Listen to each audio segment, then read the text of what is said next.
obviously it's emotional. We want to try to take a few questions as much as we can. Before we do that, I guess maybe we can clear up some of the obvious things. He had a license permit for his gun. He had a concealed weapons permit, as his sister and his brother both have said when questioned about the gun from the authorities and different people. Their brother would travel, playing in different concerts, different venues. He would have a lot of expensive drum equipment. He would have money from those concerts and so forth. And so he thought it was proper and appropriate for him to get protection. And that's the reason why a couple years ago he went and made sure he did everything appropriately to get his proper paperwork to have protection, as any American has the right to do under the Second Amendment. His sister tells it best when he came and visited her and said, "You doing all these, letting all these people come into your house braiding their hair, and you're dealing with money." Says you should get a gun too for protection, and you should get all your paperwork on your gun. You should make sure you have protection, having people come into your house knowing that they're paying you in cash.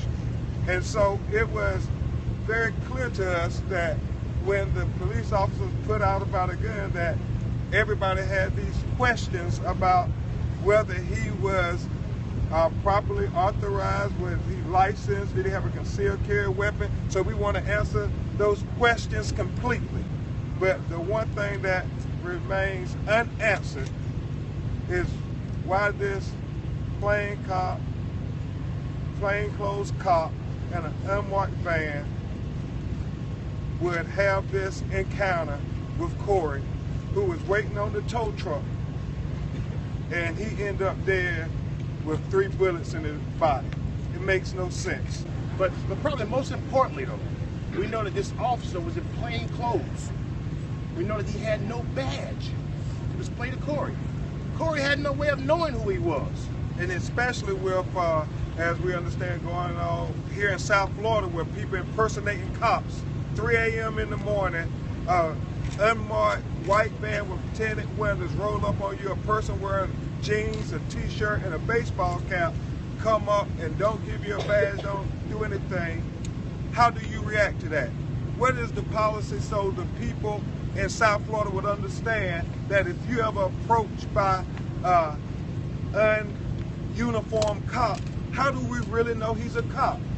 Isn't it the burden on the cop to make sure that the citizen knows that he is a real cop, so Corey won't feel like he's about to be mugged, or he's about to be robbed, or he's about to be killed on the side of the road at 3 in the morning? I mean, this is troubling on so many levels. And he never fired his weapon. Corey never fired his weapon. Questions? Yeah, can you describe the moments that were told to you when he was running away? And also, when you say he didn't have a badge, did he not show a badge, or did he not have a badge anywhere in his He never displayed a badge to Corey. Okay. And then the moments when he was running away? You know, they having to depend on the officer's version, and so they couldn't confirm independently any of this other than what they said was told to them by one source only, and that was at some point Corey was running away and his body was found 80 to 100 feet away from where they initially met at that car. How do we know no badge was displayed? Again, we're relying only on the version of one person, and so that's what the state attorney reported, that it was only that version that they had. The state attorney told you that he did not told the family that, yes.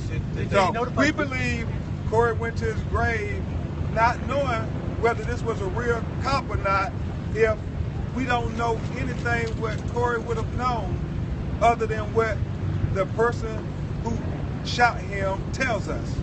And so the family refuses to accept the person who shot their Corey word alone.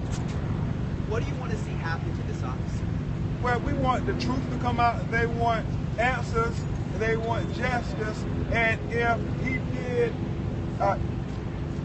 improper things, if he used excessive force, you want him to be held accountable to the full measure of the law, because they know Corey did not deserve to be killed on the side of a road by somebody who was supposed to protect and serve him while he waited on the tow truck.